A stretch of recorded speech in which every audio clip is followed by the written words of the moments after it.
In this video, we'll go over the process for calculating seasonal indices with NoTrend. I have provided a workbook for the calculation of seasonal indices in Chapter 5 on the Moodle page. If you don't have that workbook, you need to download it and then open it. If you do not have access to the Moodle page, then you'll need to take a moment and create this workbook. If you're doing that, I wouldn't worry about putting in these equations. They're here for your use. I wouldn't worry about putting in these subscripts or these characters. This is just Y bar. Just set this up quickly enough so that you can work through and get an idea of how things are done.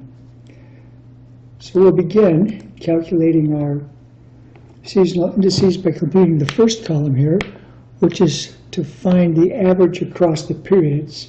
In this case, we have 2 years, 2 periods, so we'll take the average across the periods.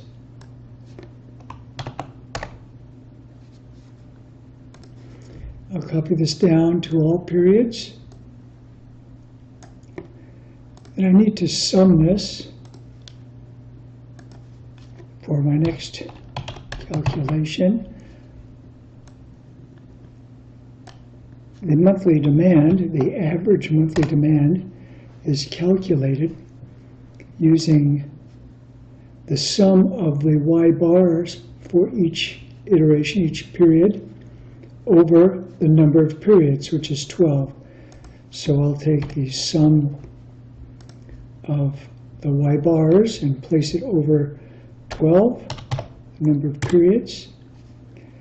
And that is the value for this column, and it's the same all the way down, so I'll get that value and press F4 to make it absolute. Then I'll copy that down. Now I'll go ahead and calculate my seasonal index. The formula for the seasonal index is here. It's Y bar over the monthly demand for each iteration. So I'll take Y bar and place it over monthly demand. I'll just bring that down, and that will give me the seasonal index for each period. Now the text provides us with a expected third-year annual demand, and that is 1,200. The formula for our forecast is D sub Y, or third-year annual demand, over N, which is 12, times our seasonal index. So I will take D sub Y, make that absolute, place that over 12, and multiply all of that times the corresponding seasonal index.